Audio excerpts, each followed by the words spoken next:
Imagine waking up in the year 1300. The air is thick with the stench of tallow candles. Open latrines and unwashed bodies.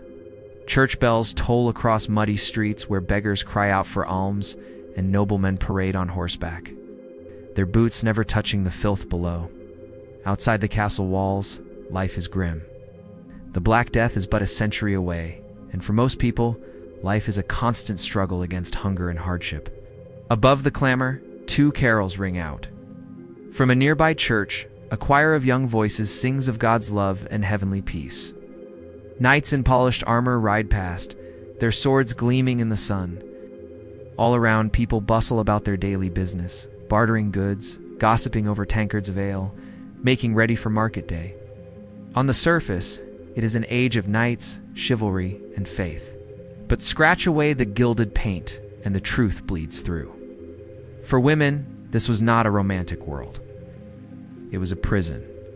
History books often prefer the softer image: ladies in silken gowns, noble queens presiding over courts of love, and troubadours serenading from below stone balconies. The uncomfortable reality, however, is that being born female in the year 1300 was less a blessing and more a life sentence.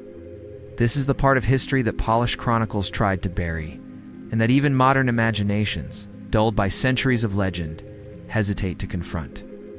For women, the medieval world was not defined by courtly love, but by suffocating rules, mortal dangers, and endless subjugation. It was a world where law, religion, and custom worked in unison to strip away autonomy. A woman's body did not belong to her. A woman's labor was invisible.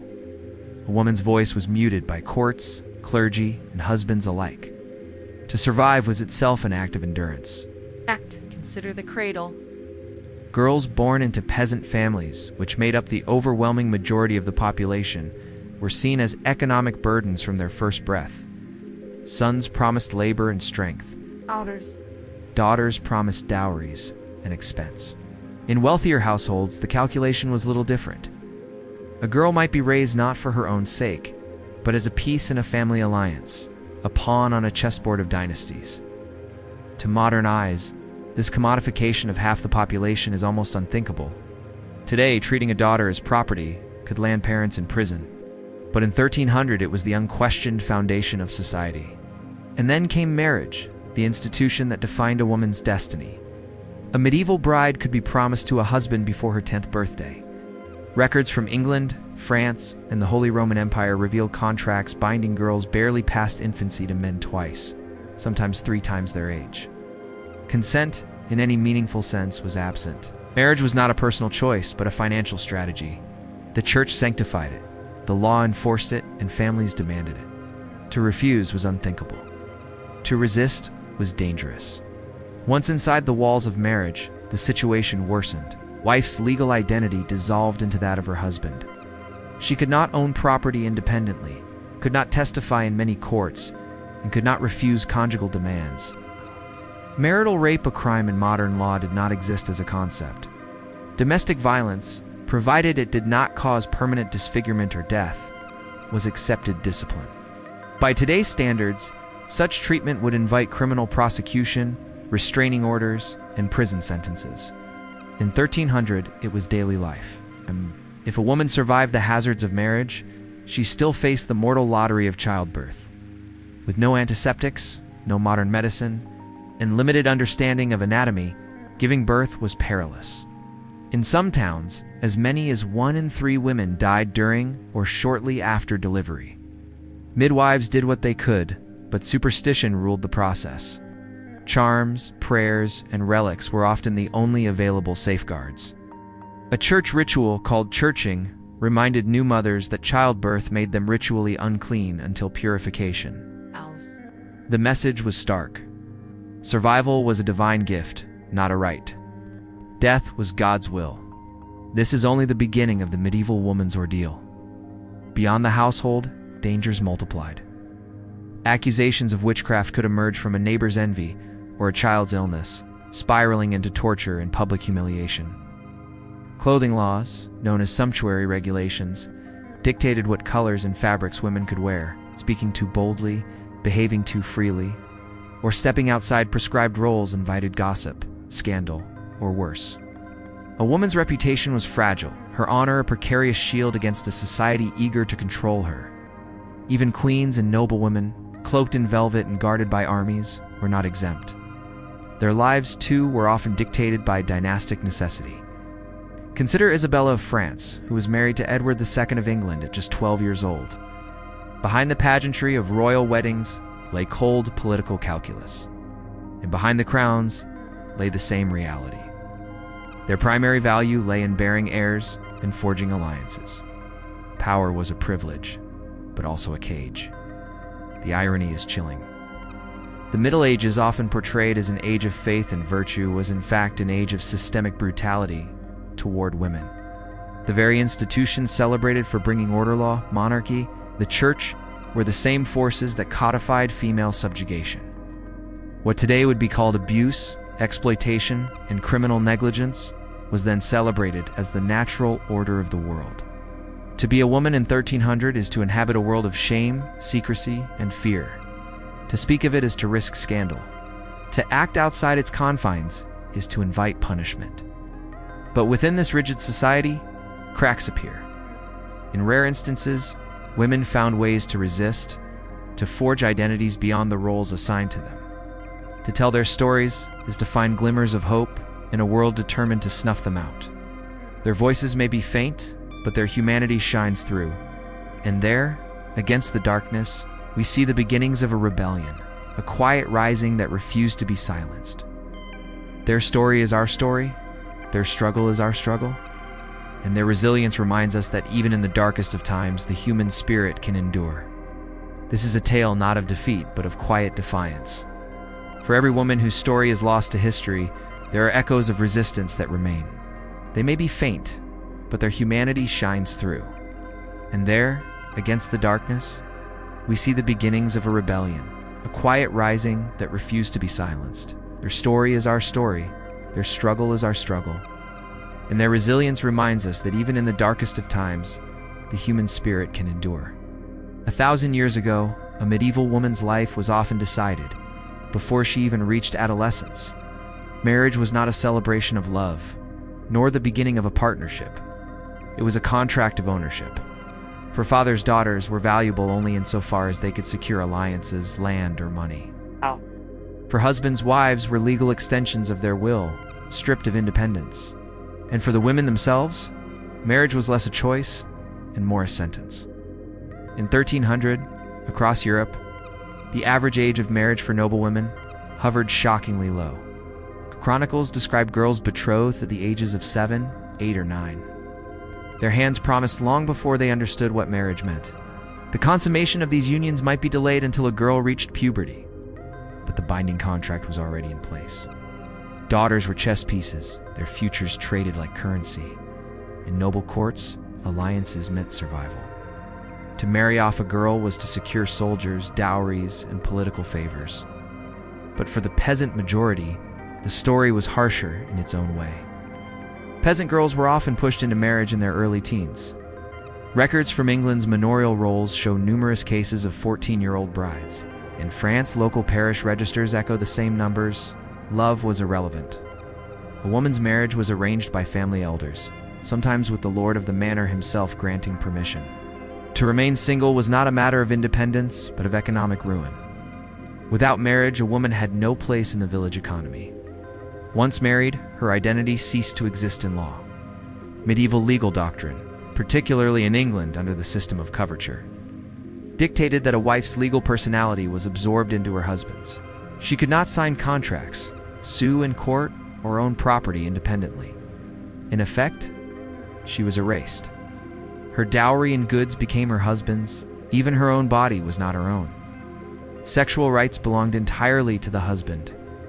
Modern legal systems recognize marital rape as a crime, but in the 14th century the very concept was alien. Theologians and jurists describe marriage as granting a man permanent and unquestioned rights to his wife's body. Church law referred to this as the debitum conjugal, the marital debt, which husbands could demand and wives could not refuse. Denying one's husband could even be grounds for annulment. In practice, this meant women were forced into repeated pregnancies. their bodies used as vessels for heirs. If a wife died in childbirth, her husband could quickly wed again, a legal fiction that allowed him to collect her death benefits, while ensuring there was always a new mother to bear him children. Widows were often treated as chattels to be remarried, not as grieving individuals. Despite these grim realities, some women did resist. Parish records are littered with cases of women refusing to accept unwanted suitors. Rural manors occasionally witness brides refusing to consummate their marriages, citing everything from distaste for their husband to actual physical abuse. These acts of defiance rarely succeeded. Runaway brides were mocked and punished, brought back to their marriages whether they liked it or not. Resisting the consummation of marriage was considered a grave sin, a denial of the sacrament, and the penalty was severe. Women who refused were branded adulteresses, subject to public humiliation and even imprisonment. Yet for all the powerlessness of medieval wives, they were not entirely without agency. Women of all classes managed households, oversaw family affairs, and bore children, tasks that gave them some measure of control over their immediate world.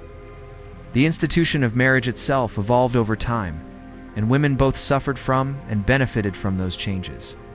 In the later Middle Ages, as societies grew more commercial, marriage increasingly became about more than just securing alliances or property. Courtship and individual desire started to play a larger role, though still within strict bounds of what was considered proper. But in 1300, marriage was not a bond of love or equality. It was a cage whose bars were made of religious duty, economic necessity, and social hierarchy. Once a woman entered that cage, the worst might be yet to come. For in the darkness of medieval bedrooms, the horrors of marital rape and domestic abuse were not just tolerated, they were expected. In an age when women's voices were routinely silenced, their very bodies became battlegrounds. A husband's right to his wife's body was absolute, leaving her with no autonomy, no privacy, and no recourse. The marital bed became a site of violation, not intimacy. Today we look back at these practices and laws and see nothing short of barbarism. But in the 14th century, they were the accepted norms, a grim backdrop against which the lives of medieval women played out. Their stories were ones of limited choices. A daughter married off for her father's gain, a young girl sent to bed with a stranger, a wife denied basic rights and subjected to abuse. Their experiences were a far cry from the romantic notion of marriage as a union of equals. It was, in essence, a tale of dispossession. I am the host. This is the series Medieval Lives. If you enjoyed this episode, check out our other videos, and please subscribe. To give birth in medieval times was to enter a lottery where the house always won. 1 out of 3 women would die in childbirth, whether from internal rupture, infection, or simple exhaustion. And even if she lived, the mother would likely spend 6 weeks afterwards, segregated in a ritualized form of quarantine. This was Eleanor of Castile, Queen to Edward I of England. She gave birth 16 times. That's right, 16 times she risked her life. Not for glory, not for power, but simply to produce an heir. Each time she entered a gamble with death, rolling the dice against the high stakes of hemorrhage, infection, or ruptured wombs. While we can't know her thoughts, we do have her medical records. And what they reveal is a brutal tale of survival and loss. Eleanor was not a peasant. As queen, she had access to the best medical minds and most luxurious comforts, or so one would think. But even for royalty, medieval science offered little solace. The best doctors could do was watch helplessly as Eleanor endured 16 labors. Her treatments consisted of bloodletting and bizarre mixtures like boiled fish, lizard, unicorn horn, and the grease from a dead body. Yes, that last one was prescribed for a difficult labor. But even with all this, Eleanor managed to survive. However, her victories over death came at a terrible cost. She suffered miscarriages, stillborn children, and the death of at least 8 infants in early childhood. The relentless rhythm of pregnancy and confinement took its toll. By the end, Eleanor could barely walk, and her life was over. So in what ways was Eleanor's story typical? And in what ways was it exceptional? To answer that question, let's visit a village midwife. Her name was Alice. Like most medieval midwives, she learned her trade through oral tradition, not from books or medical schools. Her repertoire included herbal teas to encourage contractions, amulets to ward off evil spirits, and prayers to bless the mother and child. Now, these practices may seem quaint or even comical today, but remember, this was life and death work. Every decision Alice made could mean the difference between survival and tragedy. Most of her interventions were fairly innocuous, consisting of massages, potions, and incantations. But if complications arose, she had more drastic measures at hand. Suppose a woman went into premature labor or delivered a breech birth. In that case, Alice might attempt to pull the baby out with a hook. Or if all else failed, she might resort to breaking the mother's water bag. Which, spoiler alert, is definitely something you should not do unless you're actually a medical professional. What about the mother's pain? Well, medieval culture had little sympathy for female suffering. On the contrary, it was considered virtuous for women to endure childbirth without complaint. In fact, some writers argued that a woman's screams during labor were evidence of sin. So what if Alice needed to stitch up a wound or perform an emergency C-section? She didn't have anesthesia. Medieval surgery was performed with the patient wide awake. Think about that the next time your dentist gives you an injection of Novocaine. But even these dramatic interventions were unlikely to kill the mother. Compared to medieval standards, Alice's skills were quite advanced. But in the grand scheme of things, she was a backwoods doctor compared to the royal physicians attending Eleanor. Still, for all their fancy treatments and expensive remedies, Leonor's doctors could not save her from the fates that befell so many women in childbirth. Medieval medicine was dominated by men who studied in universities, while midwifery was a female practice rooted in folk tradition. Royal women like Eleanor occasionally received care from both, but for most, midwives were their only hope. And even the best midwives could not overcome the perils of pregnancy. With no scientific understanding of the female body, they relied on observation and experience to develop their techniques, and their methods varied wildly across Europe. Some favored herbal remedies, while others preferred animal parts and relics of saints. Truthfully, nothing they did could compare to the impact of modern obstetrics. For every mother saved by an episiotomy or an emergency hysterectomy, dozens perished due to infected instruments or botched deliveries. In the end, the medieval world proved powerless in the face of maternal mortality. Society tried everything to address the problem: prayer, superstition, and even public hangings of supposed witches. But nothing worked. Childbirth remained an almost 50-50 proposition. You either lived to tell the tale or you didn't. And if you did, you'd probably go on to have more children because remember, bearing children was a woman's primary purpose. It was how she justified her existence. Refusing to comply meant social ruin. Accusations of witchcraft, or worse, a trip to the gallows. Thus, the medieval woman's greatest triumph was simply to survive. If she lived through childbirth, she earned the right to grow old, wrinkled, and embittered. Her womb may have been a battleground, but at least she emerged victorious.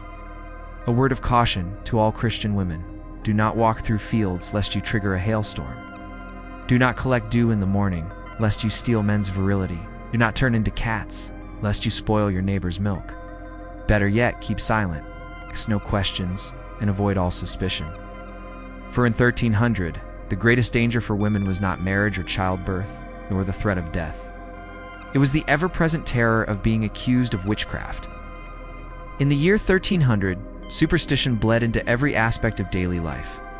Disease, failed harvests, storms, or sudden deaths all demanded explanations.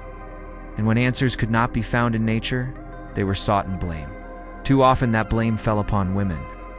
Contrary to popular imagination, the height of Europe's witch hunts came later in the 15th through 17th centuries.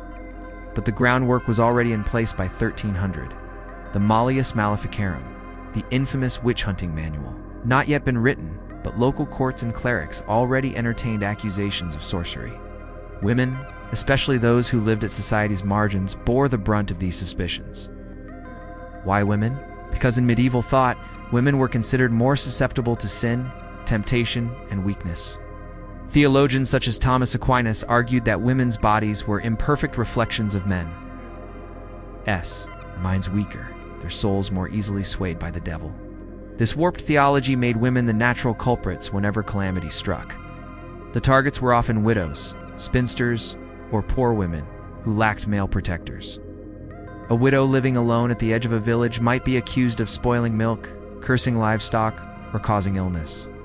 A midwife whose patients died in childbirth could be branded a sorceress. Even healers who used herbs or folk remedies risked suspicion. Their very knowledge, passed down from older generations, was recast as diabolical. The accusations were sometimes absurd. One record from a French village recounts a woman accused of causing hailstorms simply by walking through fields. In Germany, a peasant woman was said to have stolen men's virility by collecting dew at dawn. In England, tales spread of women who transformed into cats to slip through locked doors. In a world where the line between the natural and supernatural was blurred, anything was possible, and the consequences were brutal. Women accused of witchcraft could be subjected to ordeals, primitive trials meant to reveal divine judgment. A suspected witch might be forced to plunge her hand into boiling water or carry a red-hot iron. If her wounds healed cleanly, she was declared innocent. If not, she was guilty. Others were thrown into rivers or ponds. Floating was considered proof of witchcraft, while sinking and drowning was evidence of innocence. These ordeals were less about justice and more about spectacle. They reinforced communal fears while offering little chance of survival. Torture, though more systematic in later centuries, was not absent in 1300. Accused women might be shackled, starved, or beaten until they confessed. Their confessions often implicated neighbors, spreading panic like wildfire. A single accusation could ignite an entire village, pitting neighbor against neighbor, family against family. The accused had little recourse since legal systems gave enormous weight to rumor, imputation, and spectral evidence, dreams or visions claimed by the accuser. The church played an ambiguous role. On one hand, official doctrine in the early 14th century warned against superstition, insisting that many alleged acts of witchcraft were mere illusion. On the other, inquisitors tasked with rooting out heresy sometimes blurred the lines, treating sorcery as evidence of diabolical conspiracy. In 1326, Pope John XXII issued the bull Super Ilius Specula, which explicitly condemned witchcraft as heresy. This marked a turning point, solidifying suspicion into institutional persecution. What makes these persecutions especially chilling is how they reinforced women's subordination. Fear of witchcraft policed women's behavior. Speaking too boldly, healing too skillfully, or living too independently invited danger. Even kindness could backfire. A beggar woman who asked for food and later was blamed when a child fell ill could find herself branded a witch. The lesson was clear: stay silent, stay submissive, and perhaps avoid suspicion. In a world where power resided in men, women were both vulnerable and blamed for misfortunes.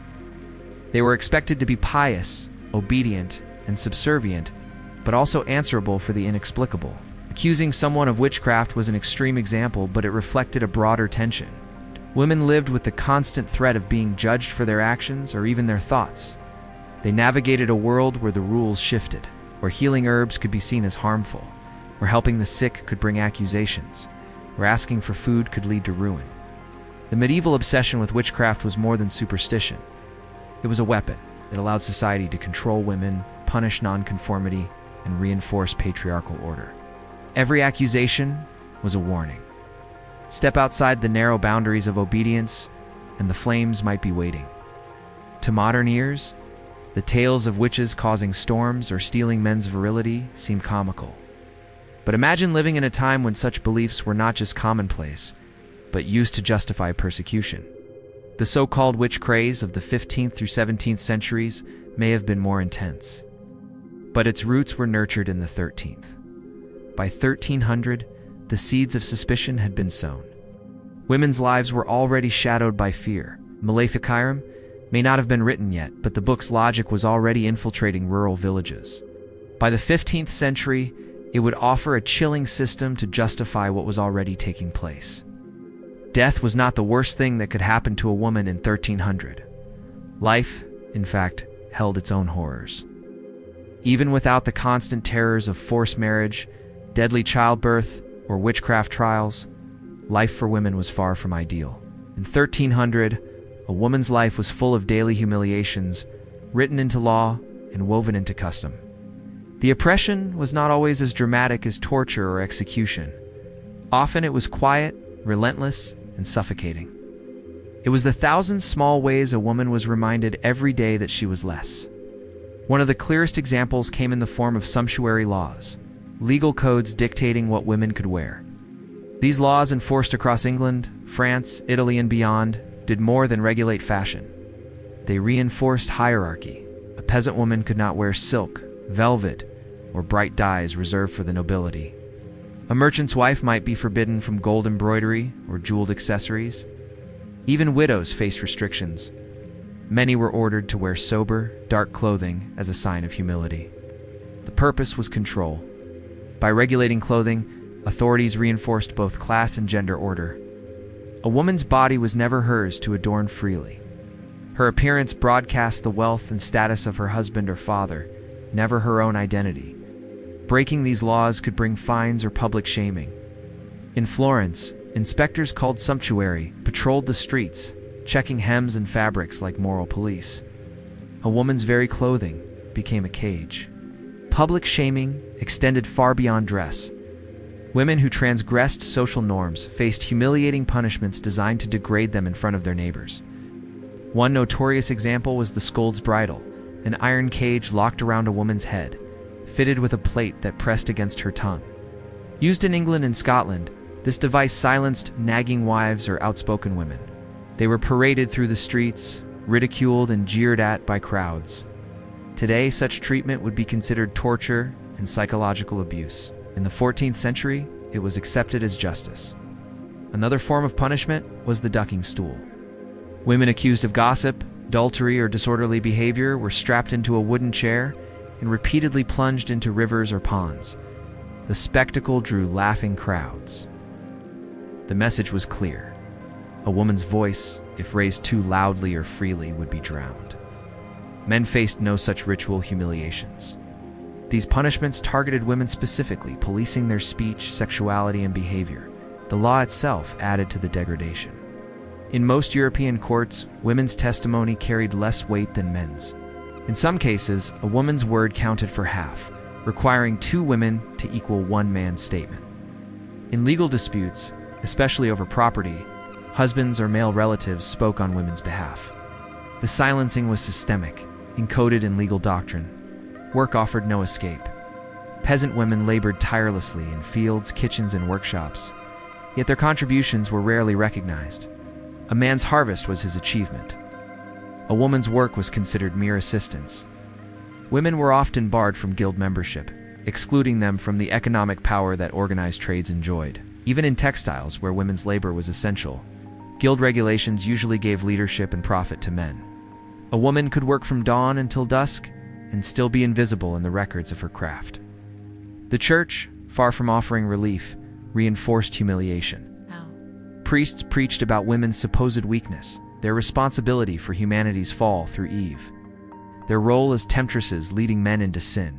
Confession manuals instructed priests to interrogate women harshly on matters of sexuality, asking intrusive questions about their marital duties, lustful thoughts, or immodest dress. Women's spiritual lives were micromanaged, their morality constantly under suspicion. Even queens, draped in jewels, were not immune to daily degradation. Consider the case of Margaret of Anjou, wife of Henry VI of England. Chroniclers painted her as domineering and unnatural simply for asserting political influence during her husband's bouts of mental illness. A king's assertiveness was leadership. Queen's assertiveness was scandal. Women who displayed intelligence or authority were routinely mocked as unwomanly. Their successes were twisted into vices. This daily humiliation reached into intimate spaces. Women had little control over their reproductive health, their property, or even their movements. A wife needed her husband's permission to travel, to make financial decisions, even to enter certain contracts. A widow's independence was often curtailed by relatives eager to control her inheritance. A single woman without family support faced suspicion and vulnerability. The relentlessness of this system cannot be overstated. It was not one humiliation, but many, layered one upon another, each reinforcing the message that women were lesser beings. The laws dictated their dress. The courts dismissed their voices. The The punishments mocked their dignity. The church condemned their desires. Society at every level ensured that humiliation was not an occasional cruelty, but a daily condition of existence. Compare this with modern standards. Today, laws protect individuals from discrimination in clothing, labor, and testimony. Public shaming devices like the scold bridle or ducking stool would be seen as barbaric violations of human rights. A woman's voice in court is equal to a man's. Her labor, still undervalued in many contexts, is at least recognized legally as her own. What would now provoke outrage and reform was once accepted as ordinary life. In this normalization, perhaps the cruelest detail of all, for medieval women, humiliation was not exceptional. It was expected. To live in 1300 was to endure 1,000 indignities, and to know that resistance might only invite harsher punishment. The year is 1300. You are a woman. Your life is a misery. Menfolk joke that there are only 3 good ages for a woman: when she is born, when she is married, and when she is dead. You have 2 small children, and your husband has gone to market. Your neighbor pokes her head in and asks, "How is your husband?" "Oh, he's gone to market," you reply, hoping that he will buy you some food. "That's lucky," she says. "My old man's gone to the wars. If I see him again, I'll beat him black and blue." And you know that when she says beat, she means beat. This is not an aberration, it is an accepted fact of life. While men face the dangers of war or feuds, women face violence within their very homes, delivered not by strangers, but by husbands, fathers, and neighbors. What makes this reality even darker is how little recourse women had. The law, rather than protecting them, often sanctioned the brutality. We can get some idea from surviving records, from the vast amount of litigation concerning property and family matters that flooded medieval courts. The statistics are striking. In one English county, 85% of all lawsuits involved a woman. Most were about marriage, divorce, or inheritance. But hidden within these figures is a grimmer story of domestic violence. For instance, the 100 Rolls, a record of English royal courts in the 13th century, mention hundreds of women suing for damages, but a closer look reveals the limits of their legal power. Many complaints were dismissed on technicalities. Some were thrown out because the plaintiff was a minor or lacked male support. Only 12% of the cases resulted in an award. When women did win, it was usually for relatively small sums. In an age when a good cow cost 24 pounds, a typical award was 68 shillings, about enough to buy a sheep. One reason for this was the social context of the violence. Domestic violence was perhaps the most common and invisible form of abuse. A husband's authority over his wife was considered natural, even sacred. Medieval legal codes across Europe gave men the right to discipline their wives physically. Beating was not seen as cruelty, but correction. As long as a man did not kill his wife or cause permanent maiming, his violence was tolerated. Records from England show cases dismissed by courts on the grounds that a husband's blows were within his rights. The very language of the law reinforced this. The rule of thumb, though debated in its origin, reflects a chilling principle. A husband might use a stick to beat his wife so long as it was no thicker than his thumb. Manuals for judges repeated variations of this logic, blurring the line between discipline and assault. To modern ears, this is shocking. Today, such behavior would bring charges of battery, restraining orders, and prison sentences. In 1300, it was written into custom. Public violence was another weapon of control. Women accused of adultery could be flogged, branded, or even paraded naked through the streets. In some towns, women convicted of infidelity were forced to wear humiliating costumes, bells around their necks, or signs declaring their crime. Husbands who strayed faced fewer consequences, often excused as fulfilling natural urges. The double standard was glaring. Female sexuality was criminalized. Male promiscuity was winked at. One infamous punishment was the cucking stool, a precursor to the ducking chair. Women accused of disorderly behavior or marital disobedience were tied to the stool and dragged through towns to be mocked. Sometimes they were dumped into rivers repeatedly while crowds jeered. These spectacles turned violence into entertainment. Women's pain became a public carnival. The court system itself offered little protection. A woman who tried to bring charges against her husband faced immense obstacles. Her testimony was often deemed unreliable without male corroboration. Even if she proved her case, the punishment was rarely severe. A fine might be levied, but the husband remained free to continue his abuse. Divorce, almost impossible without PayPal intervention, was out of reach for most. A woman was bound to her abuser with no escape. Fathers, too, wielded terrifying authority. In many regions, they controlled not only their daughters' marriages, but also their punishments. Chronicles from France and Italy record cases of fathers locking daughters away for disobedience, beating them for refusing suitors, or even killing them in so-called honor crimes. Communities often looked the other way, treating such acts as matters of family discipline. And when women themselves committed crimes, justice was particularly cruel. Execution methods often targeted women in ways designed to emphasize shame. Men might be hanged or beheaded. Women accused of treason or heresy were burned alive. The flames served as both punishment and purification, erasing their supposed corruption through fire. In Germany, drowning was a common penalty for women, seen as a more modest form of execution than hanging, which exposed the body. Even in death, women's treatment reflected a twisted concern with their chastity and shame. The medieval world was not only violent, it used women's suffering as deterrence.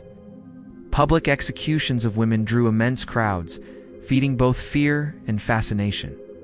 Chroniclers describe audiences laughing, jeering, or throwing stones at condemned women. Their deaths became lessons to others. This is what happens when women defy order. For women, violence was inescapable. It was woven into the fabric of society, endorsed by religion and excused by custom. To survive in this world required an almost superhuman capacity for endurance. This is the author of a book. Thank you for watching. Welcome to my channel. In 1300, if a woman's life wasn't a torment, it soon would be. If medieval women endured marriage as a prison, childbirth as a death sentence, witchcraft as a trap, and justice as violence, their daily labor was no less cruel. Work consumed their lives, from dawn until dusk across fields, homes, and workshops, and yet their contributions were rarely recognized, recorded, or rewarded. To be a woman in 1300 was to labor endlessly, while watching credit, pay, and power flow into men's hands. For the peasant majority, the rhythm of life was dictated by the agricultural calendar. Women rose before the sun, tending to livestock, gathering water, kneading bread, and caring for children before stepping into the fields. There they planted, weeded, and harvested alongside men. They carried sheaves, hauled water, threshed grain, and after hours bent over crops, they returned home to cook, mend, and clean. There was no separation between domestic and economic labor. Both belonged to women, and neither brought recognition. The irony is brutal. Manorial records carefully documented men's work obligations, days owed to the Lord, rents paid in labor, while women's labor often went unmentioned. Yet without their contribution, villages would have collapsed. Women's work was invisible, but indispensable. In towns, women faced a different kind of exploitation. Many worked in trades essential to medieval economies: brewing, baking, spinning, and weaving. In England, for example, ale brewing was overwhelmingly a female occupation in the early Middle Ages. Women, called alewives, brewed small batches at home and sold them in local markets. But as brewing became more profitable, men pushed women out, forming guilds that excluded them. By the 14th century, women who had once dominated the trade were increasingly marginalized. The story repeated across industries. Women spun wool, wove cloth, and produced textiles in staggering quantities. Their hands kept Europe clothed. Yet guilds, the powerful associations that regulated trade, were almost entirely male. A woman could labor for hours at the loom but remain barred from leadership, decision-making, or fair pay. At best, she worked as a helper to a husband or father's workshop. At worst, her labor was stolen outright, her wages handed to male relatives. Even when women did achieve independence in trade, their success provoked suspicion. Widows who ran shops were often accused of unfair practices or immoral behavior. Authorities imposed extra regulations on female tavern keepers and market sellers, monitoring their work more closely than men's. The economic system treated women's independence not as achievement but as danger. Noble women, though shielded from manual labor, were not spared relentless work. A lady of the manor oversaw households that could include dozens of servants, tenants, and dependents. She was responsible for organizing food stores, managing accounts, supervising servants, and ensuring hospitality for visitors. In her husband's absence, she might administer estates, collect rents, and dispense justice. Chronicles often omit this administrative labor, portraying noblewomen as passive ornaments. In truth, their workload rivaled that of any steward or bailiff, but their authority remained fragile, dependent on male approval. The church reinforced women's exploitation by presenting labor as a spiritual duty. Sermons praised women who toiled silently, likening domestic work to holy service. The sweat of baking bread, the exhaustion of childbirth, the pain of endless chores, all were cast as pious sacrifices. Women were told that their suffering mirrored the Virgin Mary's humility. This sanctification of labor erased its injustice, transforming exploitation into virtue. Consider the economic double standard.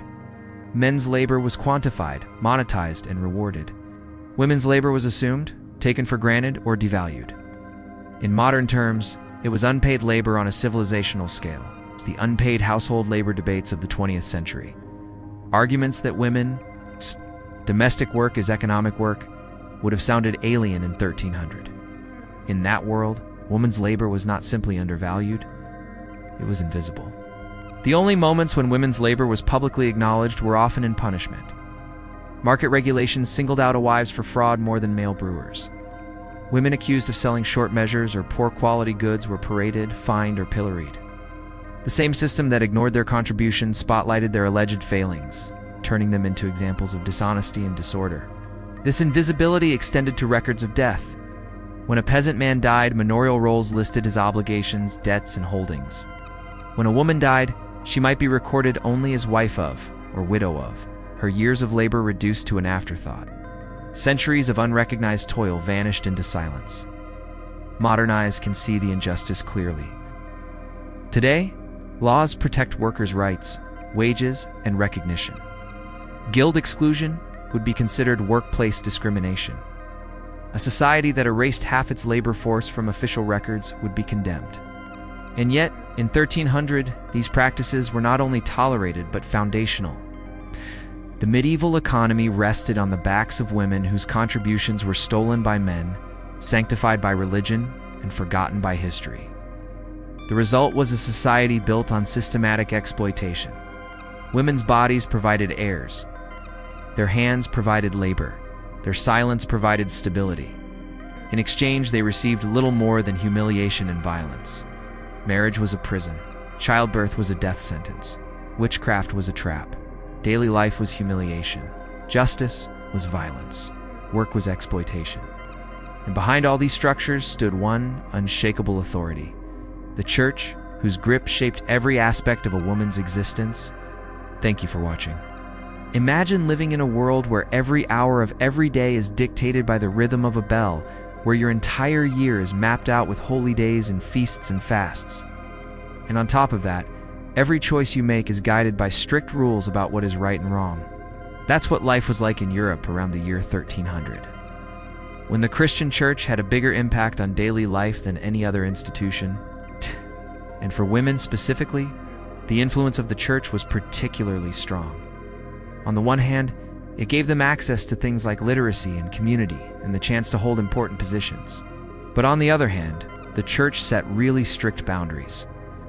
Let's start with the most obvious one, which was the constant emphasis on virtue, especially chastity. Now, this wasn't unique to the church, but it was certainly emphasized. Society praised virginity as the highest ideal of female devotion, and female saints were celebrated mainly for defending their purity. Think of stories like Agnes, Cecilia, and other holy women who resisted unwanted advances, and some even went as far as martyrdom. Now, these stories were not just for entertainment. They were meant to teach young girls and women that the greatest form of honor they could achieve was linked directly to their sexual restraint. But here's the thing. This ideal of female purity wasn't just a suggestion. It had heavy consequences. Arranged marriages were super common, and a bride's value often depended on her being a virgin. If a woman was assaulted or coerced into sex, medieval law wouldn't typically see it as an offense against her, but rather as an attack on her family's honor. So basically, It's not okay for me to say that again. By today's standards, this is an insane imbalance. Modern legal systems are designed to protect individuals and victims, not just uphold reputations and social order. But back then, that was just how things were. Theological writings also made women seem more fragile and prone to temptation. You know that story of Adam and Eve? Yeah, that one. It was repeated a lot back then. To prove that women needed male guidance, they would often use the story of Eve as an example. Because Eve gave in to temptation, they argued, women were more vulnerable than men and needed to be careful. Now, this idea didn't come from the Bible alone. Lots of ancient cultures had similar beliefs about women being weaker and more susceptible to sin. Now, all of this stuff about women being pure and innocent created a lot of rules. Priests were trained to pay attention to a woman's dress, speech, and even how they performed their household duties. They kind of acted like guardians of morality, making sure women were staying on the right path. Inside marriage, the church taught that the purpose of intimacy was mainly to make babies. So, nothing too wild or excessive. Priests would even question women about their birth control practices, which, by the way, were still considered a sin. The goal was to make sure they weren't doing anything unnatural. Today, reproductive rights and access to health care are considered basic human rights. Back then, not so much. Life for women in 1300 was tough, especially after giving birth. They had to go through this ritual called churching before they could rejoin the congregation. Sometimes menstruation was seen as a ritual impurity, which meant more restrictions. Women were barred from serving at the altar, preaching, or holding any clerical office. Basically, their formal spiritual role was reduced to prayer, humility, and obedience. Now, don't get me wrong, there were exceptions. Some women did become influential, especially those from wealthy families who entered convents. There, some became scriptwriters, managing entire estates, supervising nuns, and even advising rulers. But even then, this independence came with suspicion. A widow who took charge of her own property or business might face criticism. Choosing not to remarry could also draw suspicion, as if being alone was somehow threatening the social order. And if she did remarry, people might accuse her of being greedy or disloyal to her dead husband. So basically, widows were kind of damned if they did, damned if they didn't. Lots of women found an alternative in the convent. Many entered as children or young adults, gaining access to literacy and manuscript work. Abbesses ran the place, managing estates, supervising nuns, and even giving advice to kings. But life in the cloister wasn't all that great. It was super disciplined, centered around prayer, labor, and rejecting family life. Now, all of these rules and rituals might seem extreme by today's standards, but they were the norm back then. The church's influence permeated every part of women's lives, from protecting their chastity, to marriage, to motherhood, to even death. Women in 1300 lived under a constant sense of surveillance, not just from society, but also from the church. Every aspect of their lives was measured against strict moral standards. When we look back, it's easy to see how much has changed since then. Today, many religious communities allow women to lead, pursue education, and make their own decisions about marriage, family, and careers. Legal systems prioritize individual rights, not just social standing. But understanding the past helps us see how far we've come. It shows us how the framework of 1300 tried to limit women's lives, not just through laws, but also religious teachings that seeped into every part of existence. The Middle Ages may seem distant, but it was a time when faith and power were deeply intertwined, shaping not just the spiritual journey, but the everyday reality of women. Welcome to my channel. Join me to explore the world 1300. ULL think you know this era of European knights and cathedrals, but behind the legends, something else thrives. Something strange, surprising, and sometimes unsettling. What did life look like for women in 1300? What joys, perils, and struggles shaped their days? Today we begin our journey through the shadows and secrets of medieval life, uncovering stories that history often leaves untold. When the Black Death ravaged Europe in the 14th century, killing millions, women bore the brunt of the plague's impact. Not only did they experience the same sickness and death as men, but also faced unique challenges in a society grappling with mass casualties. While men often saw the plague as a release from earthly woes, believing God had thinned the population to punish sin, women knew it as a cruel trick of fate. Widowhood, already a perilous state, became even more dangerous during times of plague. When men died, they left behind grieving widows who had to navigate a world that saw them as both valuable property and vulnerable souls. With limited legal and economic rights, these women found themselves in a precarious position. Suddenly, alone in a male-dominated society, they were susceptible to exploitation, remarriage to unsuitable partners, and the loss of their deceased husband's land and titles. Their survival depended on making difficult choices. Sometimes the best option was to defy social norms and take control of their own destiny. A famous example was the abbess of a convent in northern France who, despite her vows of chastity, had a son during the plague. Rather than endure the scandal of being publicly shamed, she took drastic action. She had her lover put to death and even sacrificed her own life rather than reveal her identity. Her story highlights the lengths women went to protect their reputation and autonomy in a society where their actions were constantly scrutinized. But the struggles of women in 1300 extended far beyond the challenges of widowhood. Labor-intensive tasks like spinning and weaving, which were crucial to their household's economy, became backbreaking work with little respite.